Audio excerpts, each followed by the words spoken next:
그러면 오늘 805회 목요철학 입문 포럼을 지금부터 진행하도록 하겠습니다. 시간 뭐 그냥 가도 되겠죠? 예, 목요철학원 기획사부장 이재승입니다. 반갑습니다. 먼저 행사 시작 전에 목요철학원 백성균 원장님의 인사 말씀 듣고 진행을 하도록 하겠습니다.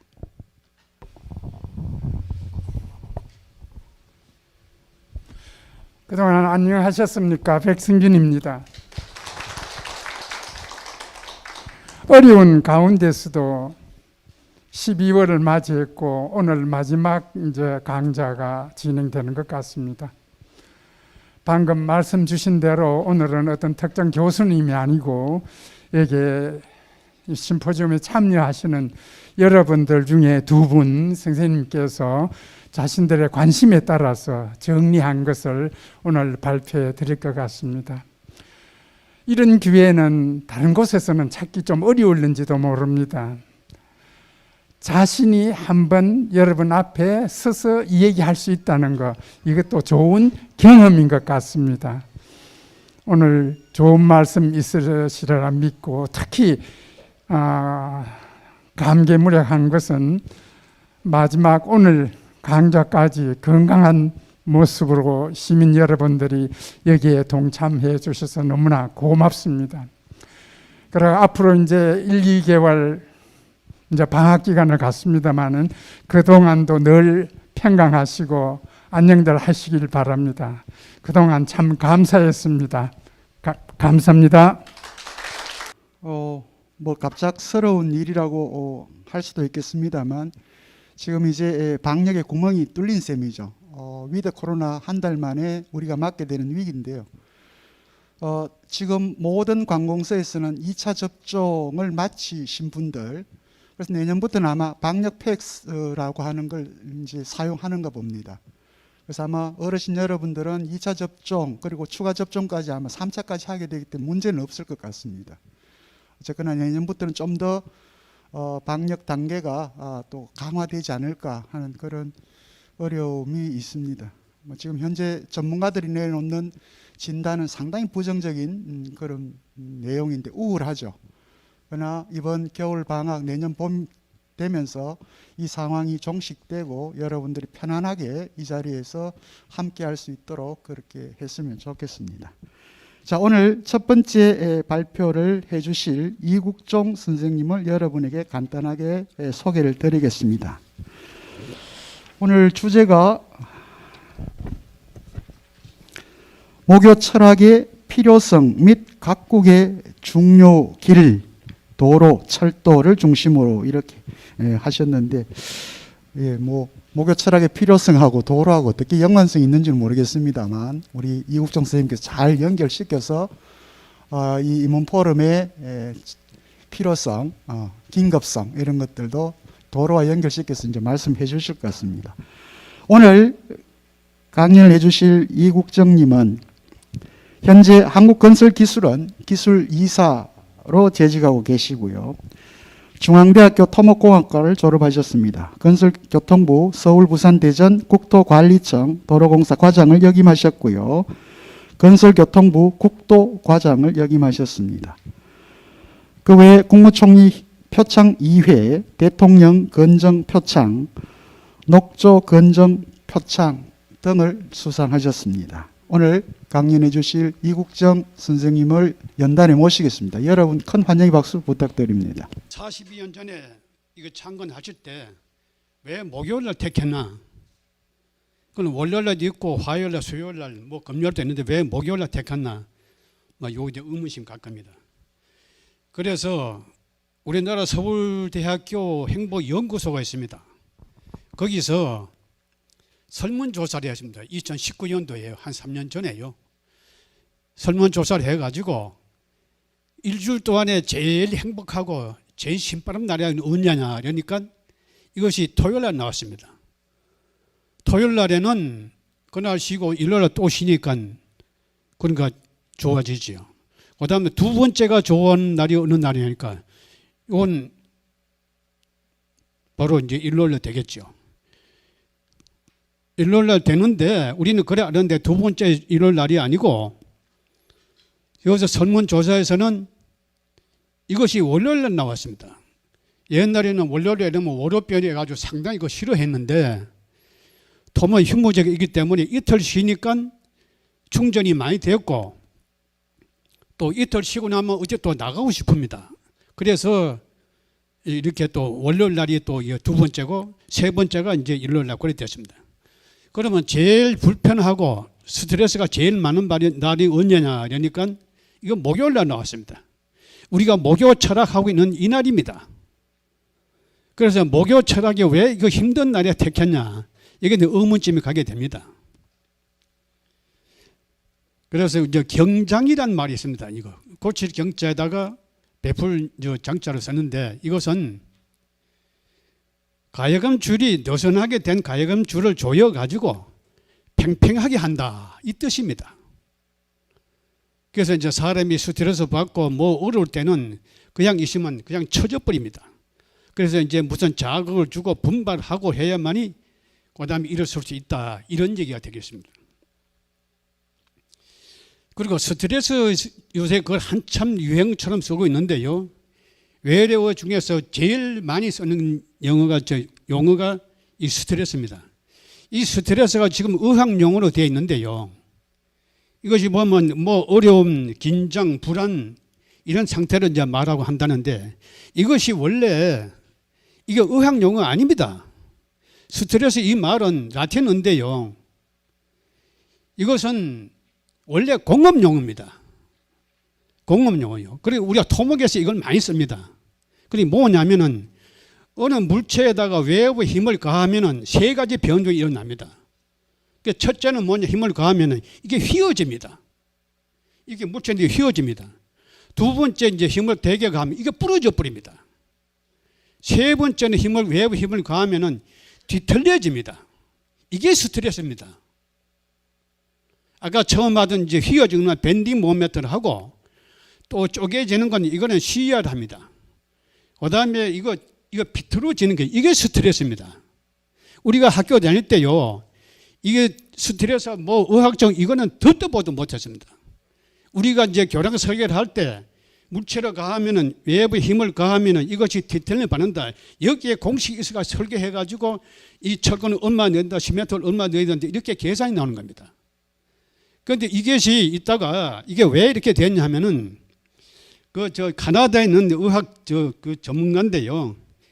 이 양반이 이걸 갖다 자기가 이제 그렇게 얘기를 해보세요. 한스 셀리에라는 학자가 있는데 이분이 의학적으로 이제 긴장되고 어렵고 뭐 하고 있는데 이게 스트레스 이래 가지고 유행이 되어 버렸습니다.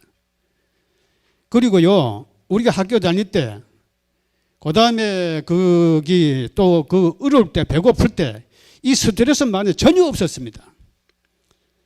아니 옛날에 어릴 때 배가 고프고 하는데 스트레스 받는다 무슨 힘이 든다 이런 말은 못합니다. 취직이 안 되죠.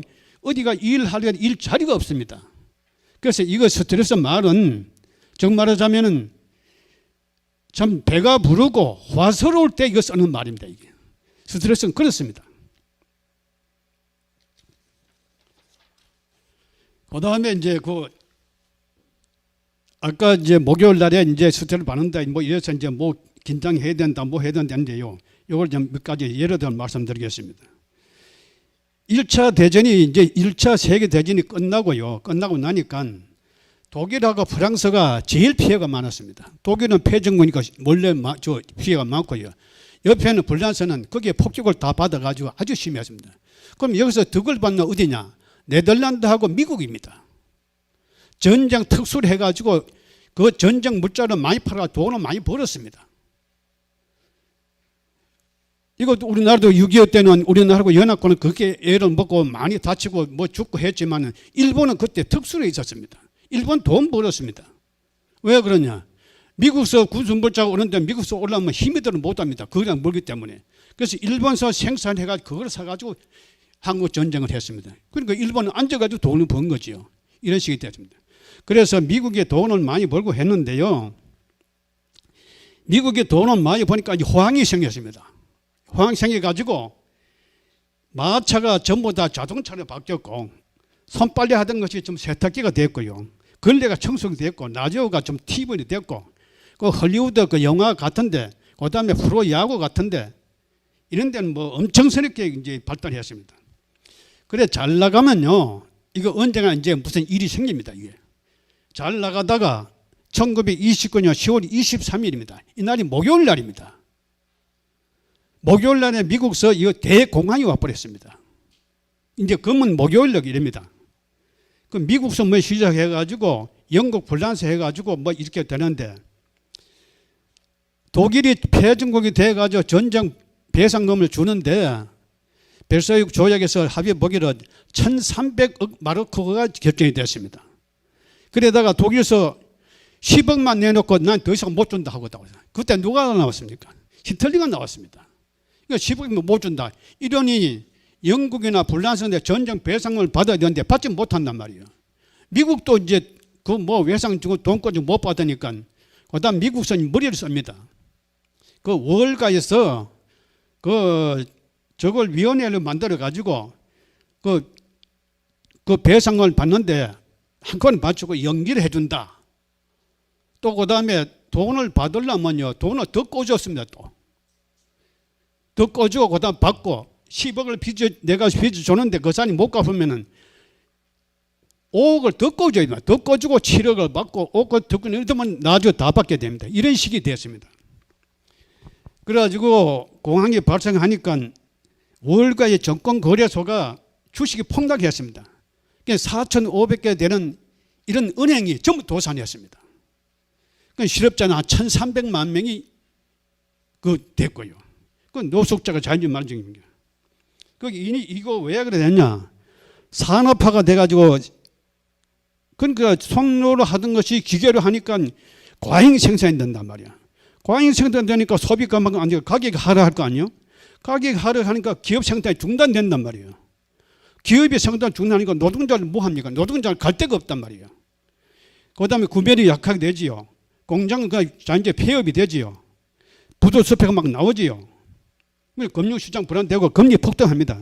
그 다음에 주가 폭락했단 말이에요. 그 다음에 이거 이렇게 되면은 이제 폭력이 발생합니다. 이거 왜 그러냐 하면요. 맹자에 나오는 말인데 이런 말이 있습니다. 무항산이면 무항심이라 이런 말이 있습니다. 이 말은 뭐냐면은 사람이 일정한 수입이 있어야 마음이 안정이 되지 일정한 수입이 없으면은 이거 마음이 안정이 안 됩니다. 예를 들어서 한 3일 왔다는 아무것도 먹지 못하고 돈이 먹지 못하고 굶었답시다. 그 사람은요 그래 되면은 공자라도 옆에 집 가게를 쳐들어가서 빵을 먹어야 됩니다. 이런 식의 폭동이 일어납니다. 이게. 그래서 이제 그 무항산이나 무항심이라 이 말 이제 명자에 나온 말인데 전에 그 총리로 계시던 김종기실 총리께서 이 양반이 돌아가기 전에 자기 이제 묘비명을 써놨는데 여기 보면 이 말이 나옵니다. 자기가 이제 5, 6대 결해가지고 막 무항산이나 무항심이 이 말을 가지고 우리가 좀 먹고 살도록 했다 이런 게 있습니다. 그래서 공황이 벌어졌을 때 미국의 루즈벨트 대통령이 이걸 갖다가 뉴딜 정책을 썼습니다. 뉴딜 정책은 뭐 새로 다시 한다 이랬는데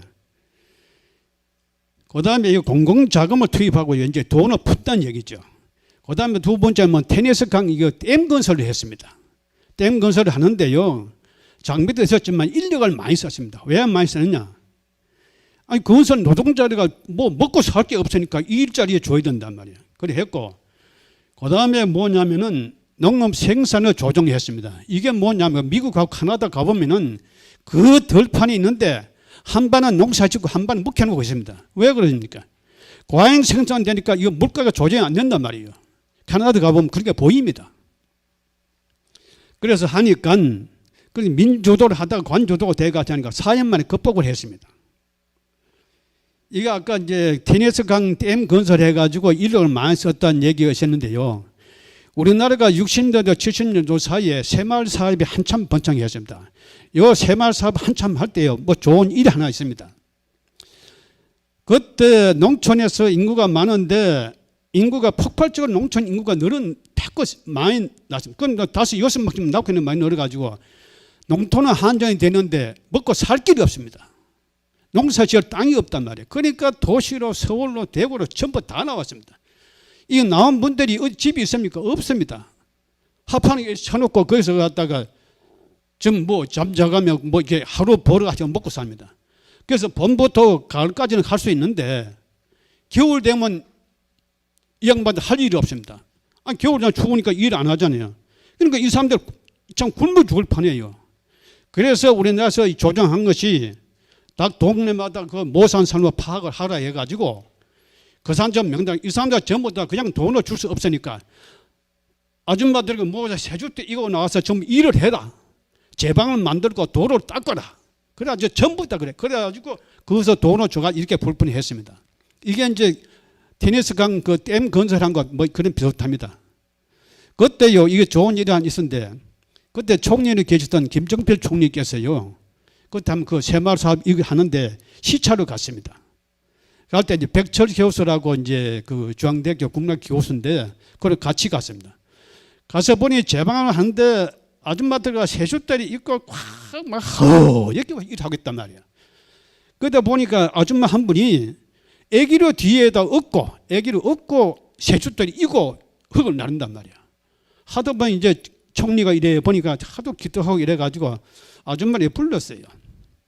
아유 아줌마 이거 애기를 업고 참 땀 흘리고 하면 일이 참 고생 많습니다. 이래가지고 애기가 엎혀 있는데 이래 보고 애기 하도 귀여워가지고 애기 이름이 뭡니까? 이래 물으니까 이 아줌마 간다는 얘기가 우리 아기 아빠가 내가 딸을 낳았다고 이름을 안 지어줘 이름이 없습니다. 이랬어요.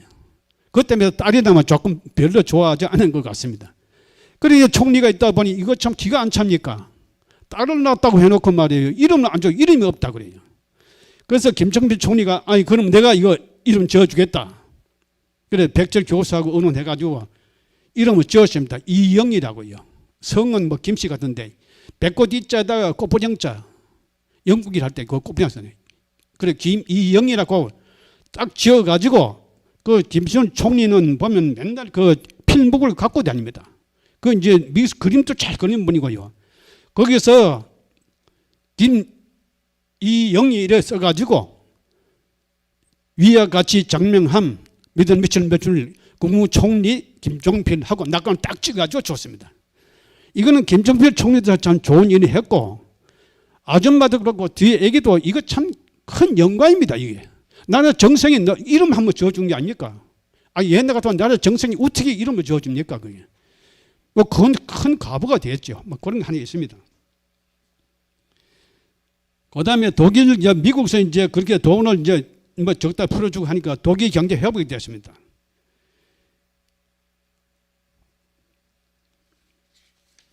그래서 회복이 되니까 그때 히틀러가 등장했는데 히틀러는 뭐 뻔하지만 나치 당수하다 뭐 대통령 수상기관 다니는데 벨사유 조약 건나 배상금 인정 못한다.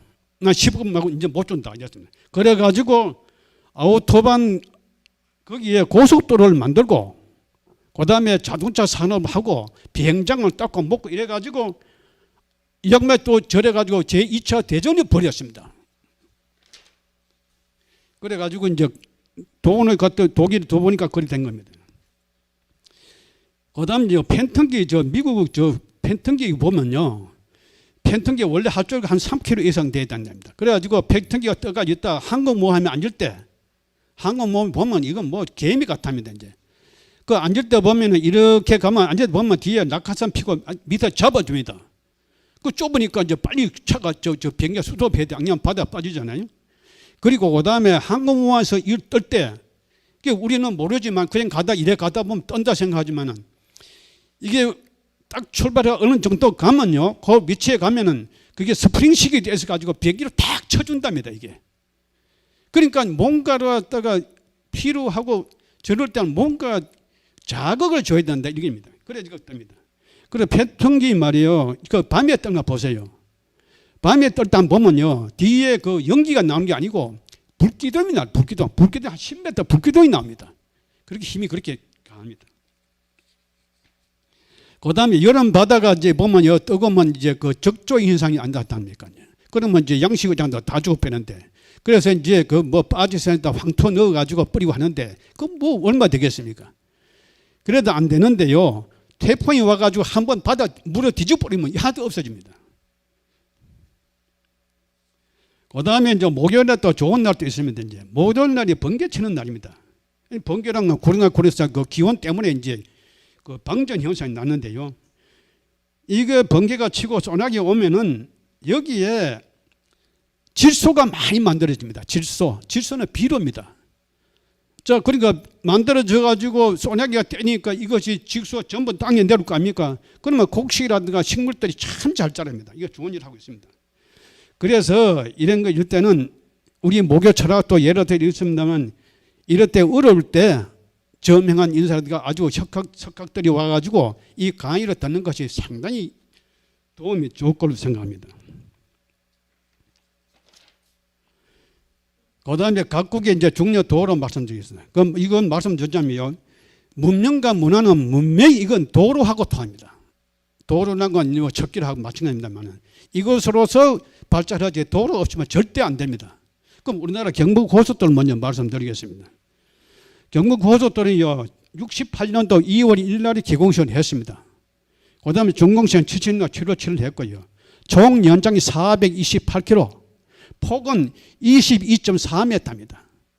일반국도 4차선은요 20m입니다. 요거는 22.3, 1m 40이 더 깁니다. 그리고요, 이거 경부고속도로 실착공은 2월 1일 날이고 실착은 1월 7일에 했습니다. 이건 뭐냐면요, 서울 원제동에 공병대가 한 20일 전에 와서 폭발을 먼저 했습니다. 왜 그러냐면 그때 하도 반대가 많아가지고 박정희 대통령까지 시작하고 본다. 이때 총 책임자가 누구냐면요, 노부웅대의라고요. 이분이 대구 분입니다. 대구 청구대학 나온 분이에요. 그래가지고 이제 군대 가가지고 이랬는데 그분이 상당히 노고가 많습니다. 그럼 경부고속도로가요, 이걸 박정희 대통령이 추진했는데 이거 추진 과정을 좀 알아야 됩니다. 박정희 대통령께서 경제개발 5개년을 세워가지고 나라 경제를 살려야 되겠다고 하는데 아니 돈이 있어야지요. 그래서 미국에다 돈 요구를 하니까 이거 안 된다. 뭐 영국도 안 된다. 프랑스 안 된다. IBR도 그것도 안 된다. 이래가지고 독일에다 얘기하니 독일은 그때 분단국가를 가지고 분단국하고 우리 간호사하고 이제 광부대를 가 있었어요. 이래가지고 그때 독일 수상이 누구냐면 에르하르트라고, 에르하르트. 이분이 참 우리나라에 훌륭한 분입니다. 이분이 박 대통령한테 내 전용기를 내줄게, 비행기로 내줬어요. 그때 박 대통령 전용기 없었습니다. 그걸 내주가 타고 갔습니다. 가가지고 광산에 가서 그때 뭐 텔레비전 안 나왔습니까? 우리는 저희 현직에 있을 때 그때 한번 그때 그 텔레비전 봤습니다. 보니까 울 정도 됐습니다. 고생을 얼마나 했겠습니까? 그래가지고 그때 에르하르트 대통령이 딱 보니까 박 대통령이 울고 전부 울고 하니까 야 이거 진짜 본심이구나. 그래서 내가 이 돈을 빌려줄게 이랬습니다. 이래가지고 돈을 빌려가지고 우리나라 경제개발을 하는데요. 그래서 에르하르트가 박정희 대통령한테 뭐냐면 네 가지 이거 부탁을 했습니다. 건의를 했어요. 첫째 뭐냐면 한국에 가거들라 고속도로를 만들어라. 이거 참 꿈 같은 얘기 아닙니까? 그때 우리나라 차가 5만 8천 대밖에 안 됐습니다. 그걸 만들어라. 두 번째는 자동차 공장을 지어라. 그것도 참. 그 다음에 제철 공장을 세워라. 네 번째는 일본하고 손을 잡아라. 일본하고 우리가 뭐 그렇게 원수가 지었지만 손 잡아라. 그 자기 얘기가 우리가 불란서하고 전쟁을 13번 했다. 했지만 위에 수상께서 우리가 손 내밀어 딱수했다. 이렇게 풀었다. 그 네 가지로 갖다 부탁을 했습니다. 그러면서 그저 수상이 그럼 우리나라 고속도로 있는데 아우토반 고속도로라고 이거 한번 타보시오 했단 말이에요. 이건 원래 저 히틀러가 그때 만든 겁니다. 만들 때 그렇게 좋게는 안 만들었겠죠. 그런데 이거 저 최고 속도가 160km입니다. 우리나라 100km하고 110km도 됩니까? 중부 내륙이 110인데요. 이래가지고 이걸 타보니 그건 뭐 기가 안 찹니까? 이제 160km 달려보니 그래서 박 대통령이 거기서 야 이거 죽어도 이건 해야 된다. 그때 크게 마음을 먹은 겁니다. 그래 하려고 하니 우리나라에서는 딱 얘기한다니 주체가 된 건설부터 반대를 했습니다. 이거 나라 우리 기술이 없어 안 된다. 경제 기업사 돈이 없어 안 된다. 뭐 안 된다. 미국에서는 보릿고개도 못 놓는다고 어찌 하느냐. 또 정치가 얼마나 반대했습니까? 이거는 사치선 도로 때문에 전부 돈 있는 사람만 타고 내지 우리는 못 한다. 이래 반대가 되었다 지금. 그래가지고 먼저 한 일주일 전, 20일 전에 폭발을 먼저 시켰습니다. 그런 게 있습니다.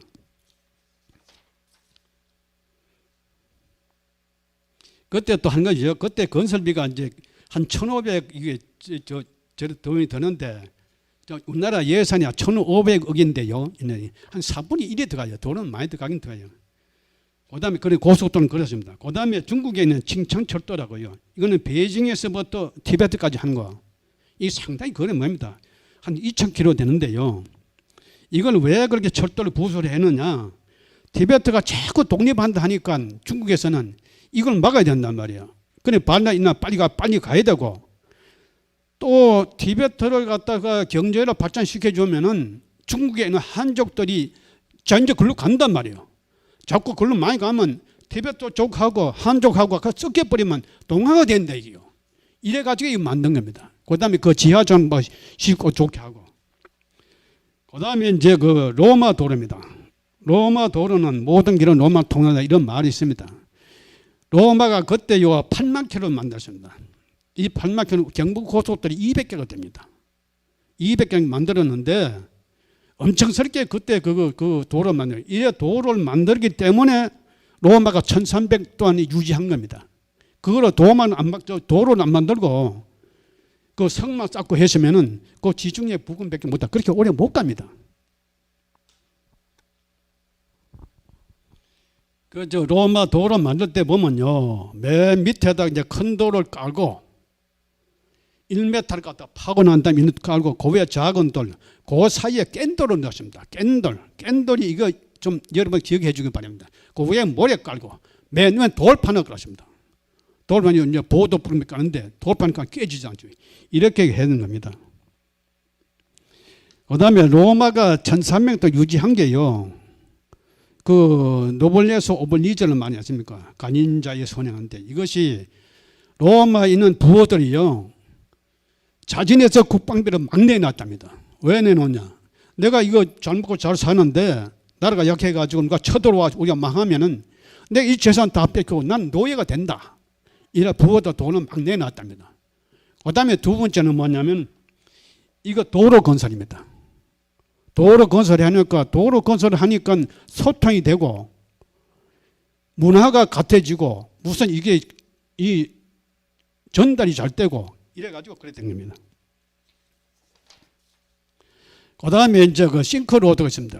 실크로드라고. 이건 시안에서부터 이제 로마까지 가고 뭐 경주까지 왔다 이런 얘기도 있는데 그래서 이제 시안에서 이제 중국에 이제 그 저 비단을 갖다가 이 로마 쪽으로 파니까 이제 그 실크로드 이렇게 합니다. 그 다음에 차마고도라 뭐 중국 티베트가 있는데 차마고도 이건 또 조로서도입니다. 세 조자다 쥐서자 씁니다. 쥐하고 새가 다니는 그 높고 험한 길이답니다. 그래서 그때는 중국에 있는 이 차하고 녹차나무 차하고 티베트 말하고 같이 교환하고 맞바꿨습니다. 그래서 차마고도라고 합니다. 그 다음에 미국 횡단철도 보면 미국 횡단철도를 만들어가지고 그 넓은 서부를 개척했습니다. 그거 안 하면 개척이 안 됩니다. 그러니 그렇게 발달했지 않습니까? 그 다음에 하고 나니까요. 그 다음에 덴마크가 또 어땠습니까? 덴마크, 카나다예요. 카나다는 이걸 해가지고 아주 도시가 발달하고 관광 수입이 엄청 섭니다. 그래서 그런 말이 카나다 가더라 여행 가더라 꼭 철도를 한번 타봐라. 이런 게 있습니다. 그 다음에 시베리아 횡단철도가 있습니다. 이것은요 미국이 하고 발달하니까 소련에서 그걸 하는데 소련이 원래 그렇게 넓은 땅이 아니었어요. 모스크바 그 부근 요거 있었는데 시베리아 그 넓은 데 있는데 거기 탐이 난단 말이에요.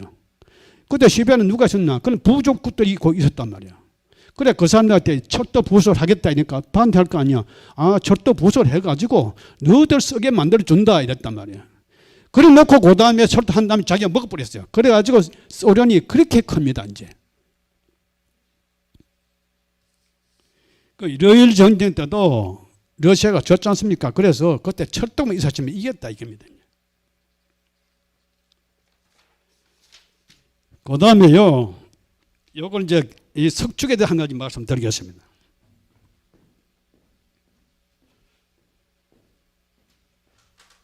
석축을 이제 집에서는 어디 할 때요, 주의할 점은 내가 세 가지 말씀드리겠습니다. 요래 보면요, 요게 석축입니다. 요 견칫돌이 이랍니다. 견칫돌은 견치석, 견칫돌이 이랬는데, 견치랑은 이 개견자를 씁니다. 개 이빨처럼 이게 삐죽삐죽하다고 이게 견칫돌, 이거 표준으로 쓰고 있습니다. 요래 하고요. 그 다음에 요 뒤에, 요래 해놓은 거, 요게 뒤에다가 이거 뒤챔이랍니다. 뒤챔. 뒤챔 이건 모래면, 저 자갈입니다. 자갈. 요거는 기초고요. 요 물고기 있어야 되고. 그러면 여기서 제일 중요한 것이 뭐냐면 규격입니다. 이거 뒷길이. 석축이 이렇게 있으면은 여기서 이 뒷길이가 이게 길어야 됩니다.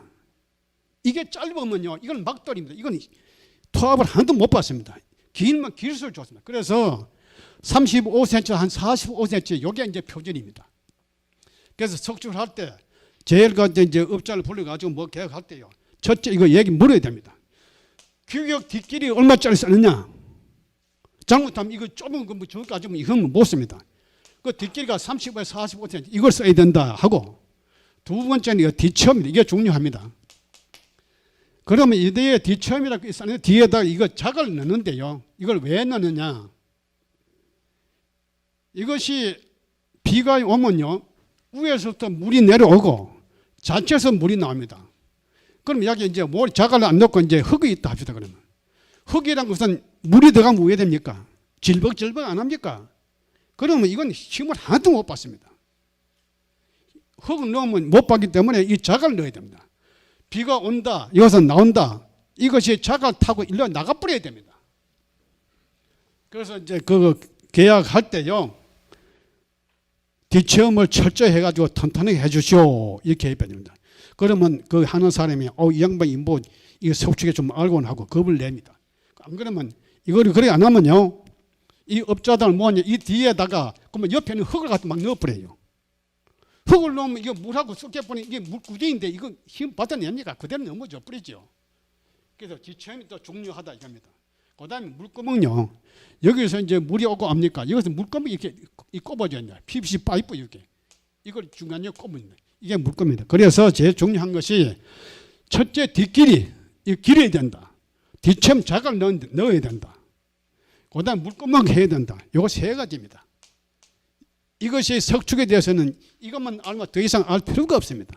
저도 더 이상은 모릅니다. 이제 요걸 참고하십시오.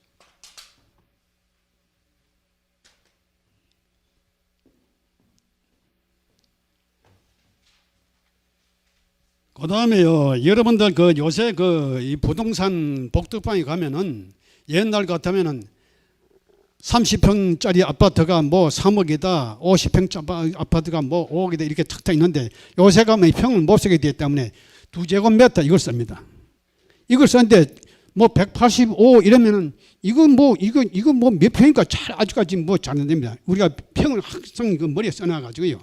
그때 어떻게 했냐면 곱하기 0.3025가 이게 수치입니다. 이걸 곱해야 됩니다.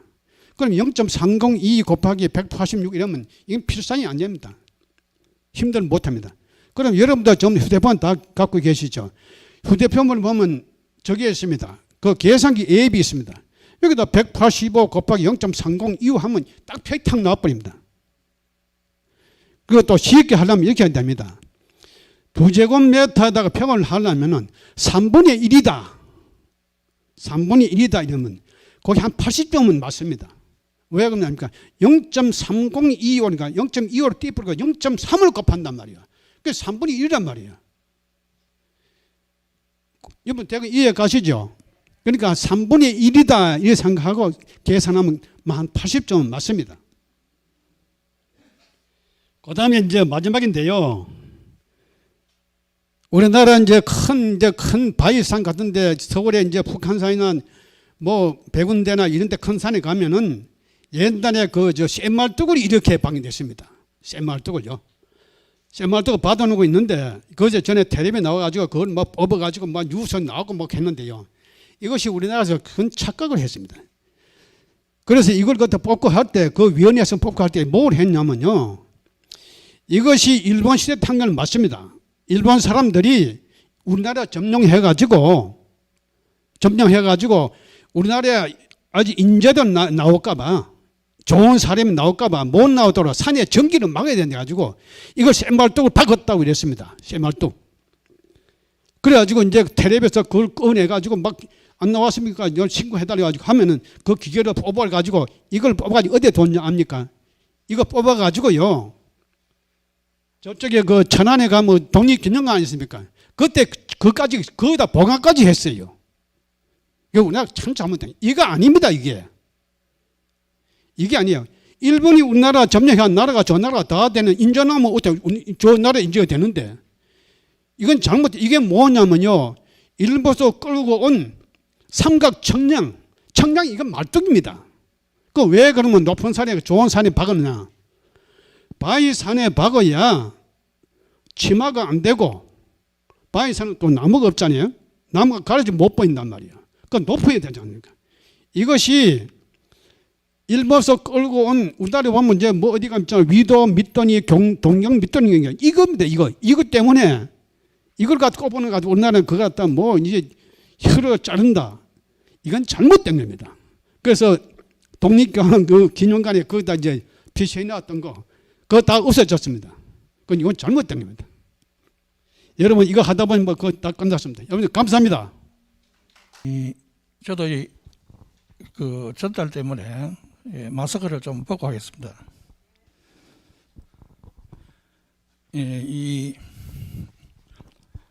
제가 오늘 주제를 말씀드려야 되는데 인문학의 주제 그 세 마디입니다. 세 마디가 되는데 인문, 인간과 문하고 그 다음에 주제 여기에 대해서 제가 이제 말씀드리기 전에 제가 이 준비를 하다 보니까 갑자기 뭐 제가 신청을 하다 보니까 이 시간 관계상 이게 많이 부족한 점이 있어가지고 제 이거 근간에 나올 책입니다만은 잠재력에서라는 책을 이 주석이 한 386개쯤 됩니다. 그 중에 최근에 그 주석 2개를 따와가지고 여러분이 지금 받으신 유인물에 그게 8쪽이 실제로 이 잠자리 서의 주석 2개입니다. 믿으실지 모르겠습니다만은 형편이 그래 됐습니다. 그리고 거기에다가 서론, 본론을 썼는데 문제는 제가 이 끝에 여러분 유인물 그 받으신 유인물에 10몇 쪽입니까? 이 그림 잠자리에서 앞에 있는 그 제일 결론 부분에 뭐라고 제가 말씀드렸냐 하면은 인문학의 주제를 제가 파악을 하기는 합니다만은 새로운 모델이 나오면 바꾸겠다. 또 다른 분이 또 새로운 모델을 내주시면 감사하겠습니다. 이렇게 적어놨습니다. 그게 지금 지난달 12일 날 자료 제출하고 지금 거의 한 달째 또 제가 이 주제를 새로 뭐 발견을 했다 할까, 제 나름대로 또 다른 분이 발견하기 전에 제가 또 발견을 해가지고 했는데 이 자료에는 이 책에서 주장하는 인문학의 주제, 오늘 조금 더 말씀드리겠습니다만은 인문학의 주제에 대한 이야기가 간단한 그 죄악,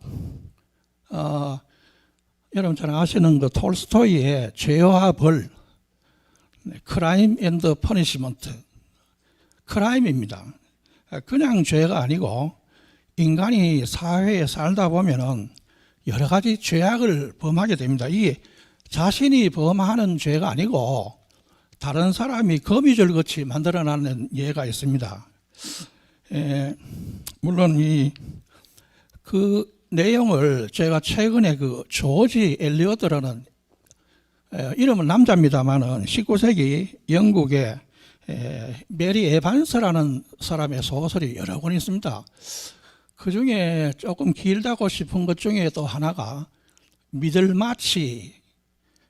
미들 가는 건 중간이고 마치 가는 거는 뭐 3월도 되고 또 뭐 행진도 되고 3월이면 행진인지 하여간 그 책에 보면은 동네 이름입니다. 미들마치라는 동네에 뭐 시골에 뭐 잡다한 이야기가 있습니다. 뭐 결혼하고 뭐 이혼하고 재혼하고 뭐 이런 사람이 중심이 돼가지고 도로시아라는 사람의 거기에 보면은 제가 기억하기로는 198쪽인데 인간이 죄를 다른 사람에 의해서 지더라도 이 우리 사람에게 그 죄가 이 의식에서 무의식으로 내려갑니다. 이 그림에 잠깐 보시면은 이 잠자리의 섬 밑에 동그라미인데 이 그림이 잘 보이시는지 모르겠습니다만은 자연 가는 거 밑에다가 이렇게 보면은 사각형이 하나 있습니다. 사각형이 있는데 그 제일 위에 쪽에 그 개인 무의식 하는 말이 그 약간 표시가 되어 있습니다. 있는데 어떻든 간에 칼 융의 이야기입니다. 칼 융은 이런 자연뿐이 아니고 사회에서 그 여러 가지 그 어려운 범죄 현상 이런 것이 의식인데 의식에서 작용을 해서 개인 무의식으로 내려오면은 이게 하나의 콤플렉스가 됩니다. 우리나라 말로는 뭐 적당한 말이 한이라는 그런 말이 좀 되겠습니다. 그 한이 좀 맺혔다가 이게 이제 물론 깊이 내려가면 이제 집단 무의식이라고 제일 이제 사각형 아래에 있습니다. 거기는 집단이라고 되어 있는데 집단 무의식으로 내려갑니다. 콤플렉스가 내려가면은 사회에 여러 가지 한이 쭉 모여가지고 큰 덩치가 되면은 이 이제 집단 무의식으로 내려가서 원형이라는 걸 만듭니다. 영어로는 뭐 아키타이프라고 합니다만은 이런 걸 형성하는데 문제는 여기에 중요한 점은 칼 융이 의식에서 죄악이 이렇게 심각하다는 걸 이분이 물론 아셨을 텐데 그게 콤플렉스가 되고 콤플렉스에서 원형까지는 되는 걸로 이야기를 했지만 사회에 만연한 이 범죄의식 이런 것은 다루는 게 조금 부족하지 않나 뭐 제 나름대로 그렇게 생각합니다. 그런 점을 이제 그 밑에 이렇게 보시면 임금 왕자가 하나 있는데 임금 왕자가 동그라미에 이렇게 좌측 거기 보시기에는 좌측입니다. 하여간 이런 부분을 오늘 몇 가지를 좀 집중적으로 말씀을 좀 드리겠습니다. 오늘 제가 처음 하는 게 아니고 2014년에 또 2019년에 또 2021년 올해 세 번째 됩니다만은 처음에 2014년하고 할 때는 안 떨리더니 오늘은 올라가니까 상당히 떨립니다.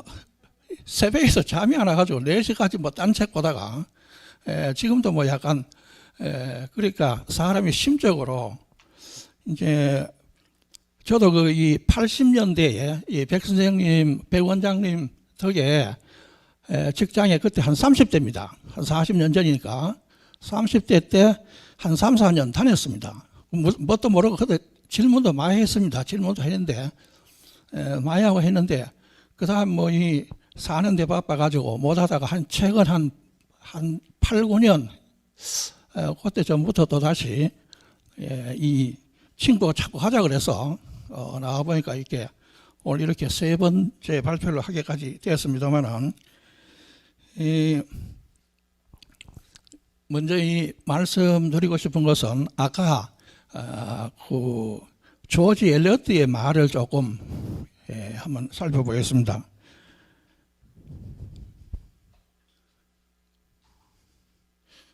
이게 안 돼.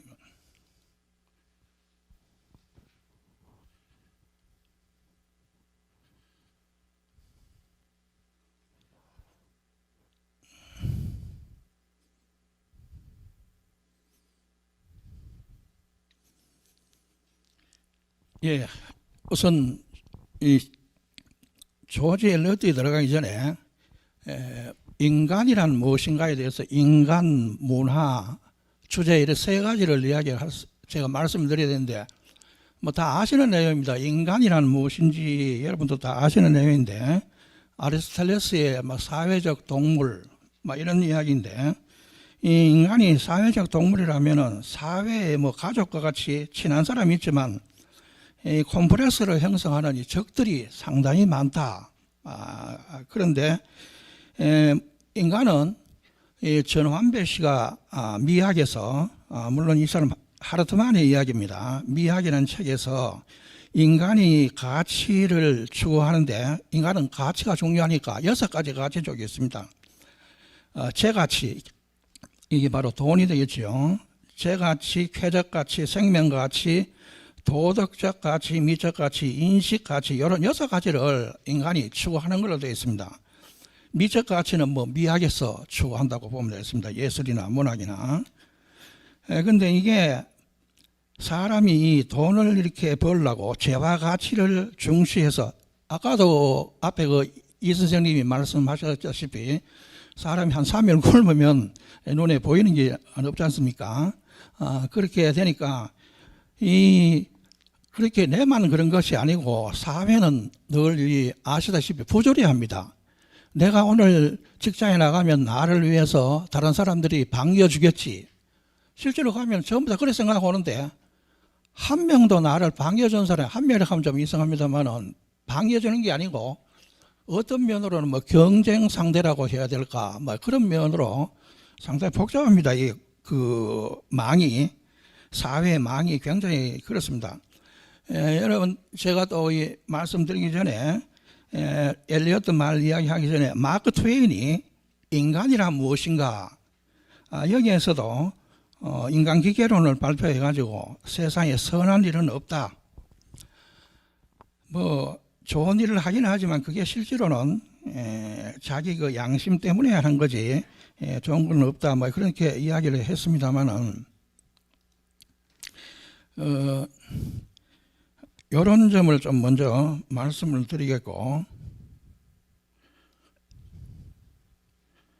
그 다음에 또 톨스토이가 하는 이야기 중에 인간은 가난과 질병과 무지 이걸 뭐 이제 해결하기 위해서 여러 가지로 뭐 교육기관도 있고 병원도 있고 많이 있습니다만은 그렇게 이걸 피해 나가야 됩니다.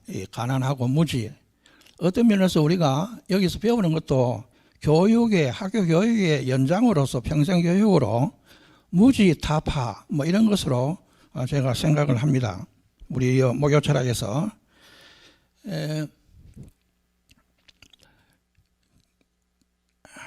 임금왕자는 글자가 조금 선명하게 나와 있습니다. 제가 아까도 말씀드렸는데 하고 뭐 페이지 수는 뭐 여러분이 그 조지 엘리어트의 미들마치는 한번 책이 뭐 워낙 두꺼워서 뭐 권장하기는 좀 뭐합니다만은 1,400쪽 중에서 1,096쪽인가 8쪽인가 분명히 나와 있습니다. 거기에 인간이 하는 이야기 중에 지금 여기 계신 분들은 유인물이 나와 있기 때문에 유인물에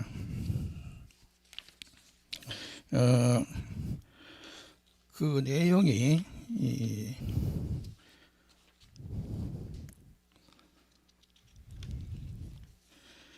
갑자기 제가 좀 하여간 그 인간이 말려들지 않을 수 없는 그런 인간관계가 사회망에서 나와 있다. 한 6가지 됩니다. 그 미들마치에 나와 있는 내용이. 내일 찾으면 제가 말씀을 드리겠고, 이런 상황에서 우리가 또 이제 조금 더 보아야 될 거는 아까 그 임금 왕자에서 이제 제가 설명을 조금 드릴 거는 뭐냐 하면 제가 생각하는 그 아까 도해에서 임금 왕자를 하나 내놓은 것은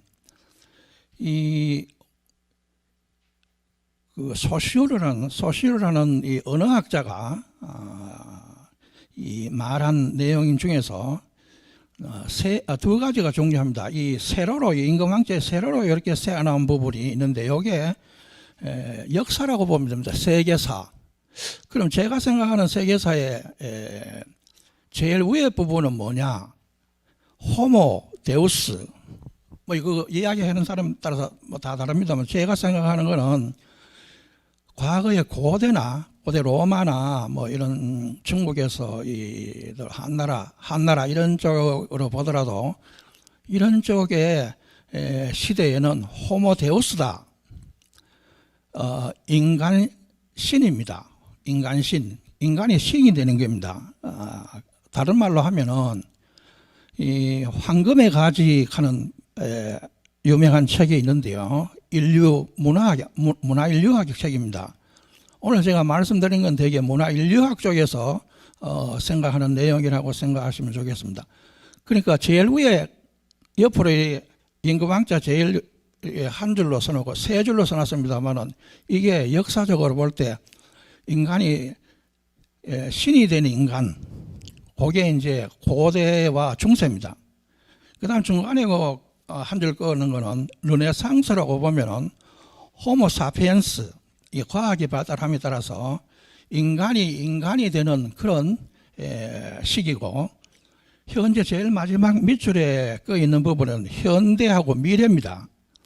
특히 뭐 현대라고 보면 되는데 호모 마키나스, 제가 그 유인물을 지금 드렸는데 세 가지로 시대 구분을 할 수 있는 게 바로 이게 통시적인 그런 관점에서 그러니까 사람은 어떤 면을 봐서 옛날에 신을 믿을 때는 편했는데 지금은 이제 우리가 AI도 나오고 이렇게 해서 지금 시대는 앞으로 인간 기계입니다. 옛날 뭐 영화 로보캅에도 나왔습니다만 뇌를 다치가 반틈은 이 뇌를 그 기계로 만드는 그런 것처럼 앞으로의 시대는 인간이 과학이 발달하면 할수록 점점 더 인간 기계론, 인간이 기계다, 기계에 예속된다, 신에 예속되듯이 그런 시대라. 그 조금 우울한 이야기입니다만은 그렇게 되겠고, 그 다음에 이제 임금 왕자를 조금 다르게 볼 수 있는데, 좀 다르게 보시면은 받전자로 이제 넘어가겠습니다. 이 잘 보시면은 임금 왕자가 두 개가 결합되어 있다. 얼른 안 보일지 모르겠습니다. 조금 전에 왕자를 보시면 왼쪽과 오른쪽을 떼낸 형태입니다. 그 다음에 옆으로 살짝 보시면은 이게 옆으로 임금 왕자가 되려면 제일 위에 있는 거하고 제일 아래에 있는 걸 떼내면은 이게 또 임금 왕자가 됩니다. 이거는 공시가 아니고 통시가 됩니다만은 통시적인 그런 두 가지 중에서 공시하고 통시입니다만은 이쪽에서 볼 때는 제가 생각할 때 이 세계의 문화사가 있습니다. 문화가 있고 문화 역사가 있고 그 다음에 중간에 오면은 이게 이제 공시적으로 뭐를 탐구하느냐 하면은 문화 철학이나 상징 철학을 탐구하게 된다.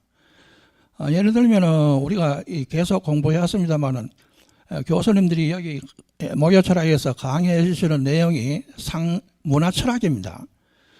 우리 그 다빈치, 레오나르도 다빈치 같은 사람의 최근의 책을 상당히 두껍게 된 책을 만드시는데 그게 바로 문화 철학입니다. 그 중에 상징적인 면을 조금 생각하시면 그게 상징 철학이 됩니다. 그 다음에는 이제 제가 생각할 때 제일 오른쪽에 있는 요 임금왕자 오른쪽 것은 뭐를 나타내느냐 하면은 미래학입니다. 미래학. 상징 철학이 또 나오고 미래를 보게 되는데요. 이런 미래를 보실 때는 바로 뭐하고 연결되냐면 제일 위에서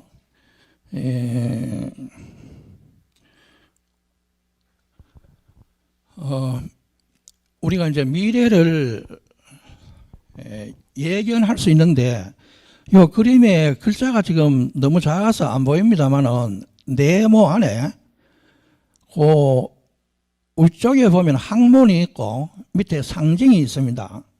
또 오른쪽에도 보면은 학문이 있고 상징이 있습니다. 이게 무슨 이야기냐면은 제가 그 좋아하는 그 상징 철학자 캐시러라는 사람의 상징 형식 철학의 1권 어느 편에 앞쪽에 보시면 학문하고 상징하고를 두 개 연결하면은 미래를 예언할 수 있다. 예언할 수 있다. 그러니까 미래를 예언하는 것은 학문하고 상징이 연결되어 있습니다. 아까 제가 상징 철학이라고 말씀드렸습니다만은 그런 쪽에서의 상징 철학입니다. 미래를 예언하고 옛날에는 마술사나 뭐 이런 사람들이 예언하고 또 그렇게 했습니다만은 앞으로의 이야기는 상징 쪽에 맞춰 볼 때는 학문하고 상징, 그러니까 우리가 이 학문을 목요철학에서 늘 공부를 하면서 자기 나름대로 상징을 가지고 있습니다. 또 그 학문 자체에서도 상징을 뽑아낼 수 있습니다. 뭐 이런 쪽으로 생각해 볼 때 우리는 미래를 향해서 나가고 있는 게 아닌가, 뭐 그런 생각이 들게 되겠습니다. 오늘 뭐 제가 이제 이야기가 조금 이렇게 되는 거는 처음에 자료를 내드렸는데 이 자료에도 뭐 그 제가 빨리 그 자료를 한 이틀 만인가 만들다 보니까 여기 오타도 좀 들어있고 그래서 이 책을 지금 가지고 계신 분한테 혹시 불편을 드릴까 싶어가지고 8쪽에 보시면 책을 가오신 분은 이 8쪽에 보시면 위에서 한 7개째로 보면 글자가 무슨 글자인지 잘 모르도록 새로운 아틀란타입니까? 에서 그려놓은 그 다음 글자가 좀 이상합니다. 과학의 왕국 이런 말을 뭐 이상하게 그게 적혀 있습니다. 과학이라는 과학의 왕국. 그 아틀란티스를 그 전번에 강의를 우리 들었습니다만은 그 책에 이제 이 책에 보면은 실제로 거기 내용이 과학하고 많이 선진 문화에서의 아틀란티스라는 유토피아입니다. 그 다음에는 뭐 조금 틀린 게입니다만 11쪽에 보시면 위에서 7째 줄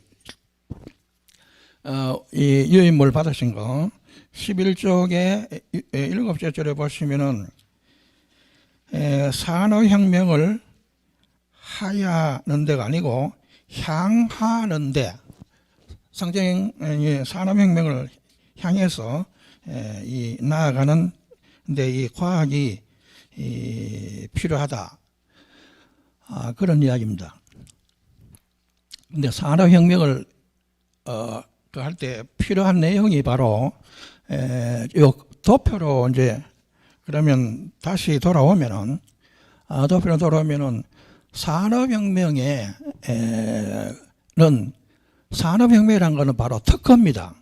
지금도 뭐 여러 가지 특허가 각 나라에 수도 없이 나오면 수천 수만 건씩 나오는데 특히 그 우리 컴퓨터 쪽에서 빌 게이츠라는 사람이 만들어내는 이 특허는 산업혁명과도 관계가 되는 겁니다. 제3혁명이 되겠습니다. 제3의 물결에 해당하는 그런 내용이 되는데 이게 그럼 어디서 나오느냐 하면 이 도표에서 제일 아래쪽에 너무 글씨가 작아서 이 책이 없는 유인물이 없는 분은 안 보이겠습니다만은 신화소라는 게 제일 왼쪽에 나와 있고요.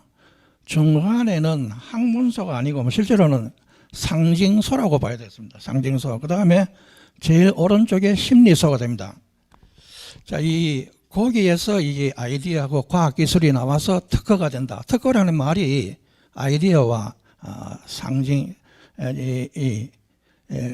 심리소를 합쳐가지고 이런 세 가지 갈융의 메커니즘에 의해서 나옵니다. 물론 이걸 칼융이 말한 건 아닙니다. 제가 생각할 때 영 메커니즘으로 프로이드 같은 사람은 이 무의식에 들어오면은 프로이드는 개인 무의식밖에 안 들어갔습니다. 깊이 안 들어가고 여기에 쓰레기가 쌓여 있다. 다른 말로 하면 콤플렉스가 쌓여 있다. 콤플렉스를 만든 사람은 칼 융입니다.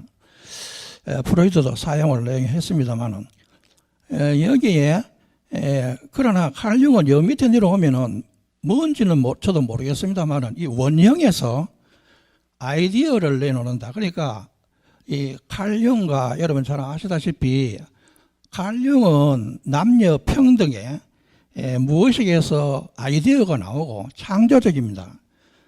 이 프로이드는 이 안에 전부 콤플렉스라 해야 될지 뭐 쓰레기라 해야 될지 이게 있어 가지고 사람의 정신을 혼란하게 하고 병이 들고 이렇게 한다 그런 이야기를 해놨습니다만은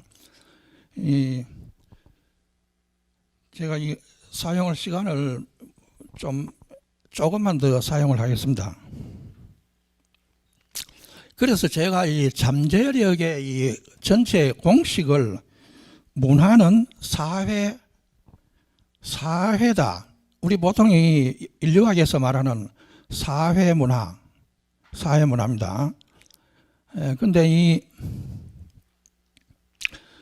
문화는 이 위에는 사회 철학이고 밑에는 사회 과학입니다만은 철학하고 과학이라고 보셔도 되겠습니다. 이 사회 과학 쪽에서 제가 끌어낸 것이 바로 이 사회 과학에서 이 흘러나오는 그 공시적 개념은 바로 사고 실험입니다.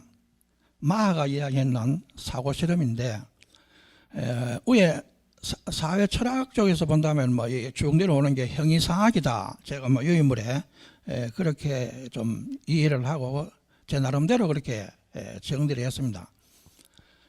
문제는 이제 이 문화가 아까 인간이 그런 사회의 복잡한 범죄망 속에 노출되어 있고 늘 내가 죄를 짓든 안 짓든 다른 사람이 지은 죄 때문에도 나도 고통을 당하고 하는 그것이 쭉 이렇게 내려가면은 아래로 내려가면은 프로이드 같이 그 쓰레기만 쌓이는 게 아니고 칼 융을 봤을 때는 새로운 게 솟아납니다. 이게 바로 역설이 되는데 모순이 됩니다만은 위에 억압하고 나쁜 게 자꾸 억압하는데 무슨 좋은 게 갑자기 올라오느냐 이게 아이러니입니다만은 그러한 게 저도 완전히 다 이해하지는 못했습니다만 이런 메커니즘을 우리가 가지고 있다고 보는 칼 융의 견해에 따라서 제가 이제 이 사회과학 쪽에서 이야기를 해두는 게 됩니다. 여기에서 이 문화를 조금 더 우리가 봐야 될 그런 면도 있고 또 이 아까 사회 하시는 선생님께서도 말씀하셨듯이 제 유인물을 보면은 분명히 이 죄악이라는 게 나옵니다. 이 사회에서 이 사람에게 압박하는 이 죄악이 단순한 게 아니고 이거는 항명에서 옵니다. 이 반역이라 할까 리볼트 항명 문학에도 되게 보면은 꼭 항명하는 데서 나옵니다. 셰익스피어 작품에도 그렇고 자기 형한테 비해반해 가지고 형을 공작을 쫓아내고 자기가 공작이 되었다가 내주에 망하고 거기다가 또 우리가 톨스토이 작품에 안나 카레니나에서 볼 수 있듯이 이 남편이 건재하고 있는데도 애인과 그 공작 브론스키 공작입니까? 공작하고 갔다가 연애를 하고 나중에 양쪽에 다 몰려가 기차에 떨어져서 죽는 비극을 맞는데 떨어지면 그 피가 됩니다. 피가 나오는데 피란 바로 이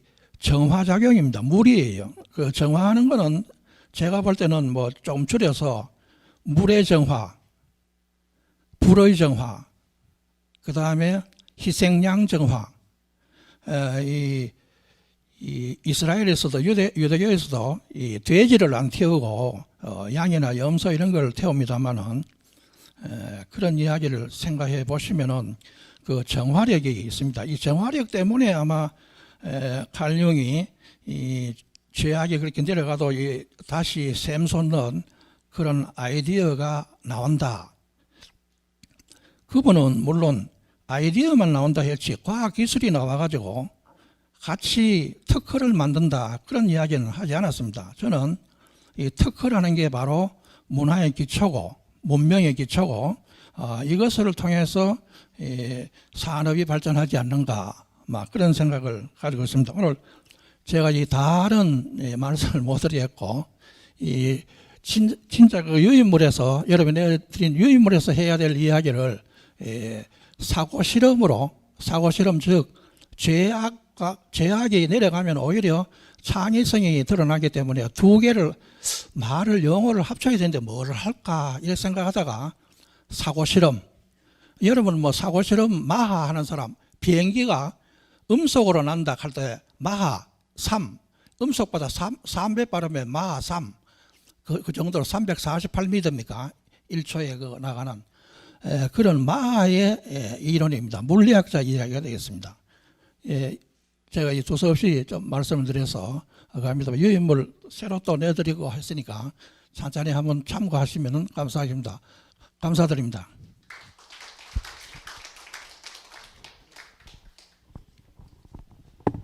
예, 오늘 두 분의 생각을 여러분들 들으셨는데요. 한마디로 길이라고 하는 것은 우리 인간의 문명, 문화와 직접적으로 이제 관련되어 있죠.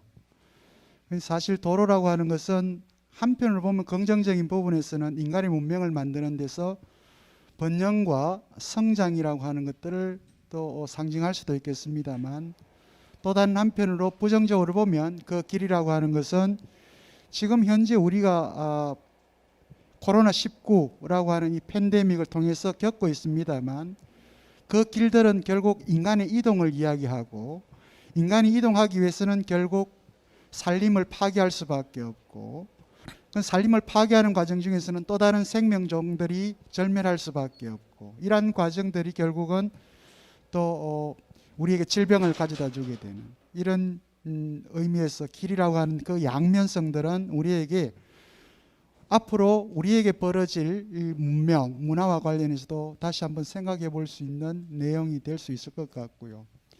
우리 배화일 선생님 오늘 인문학의 주제라고 하는 걸 가지고 말씀을 해주셨는데 목요철학원 인문포럼에 아주 오랫동안 참석을 해주시고 늘 이 상징철학과 관련해서 많은 관심을 갖고 계셨던 것 같습니다.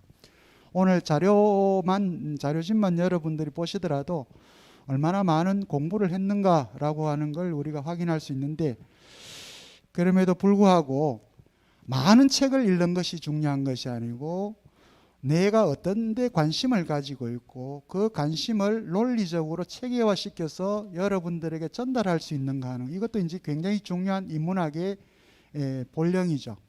이런 것들이 이제 우리가 또 함께 생각해 볼 수 있는 기회를 주는 것 같습니다.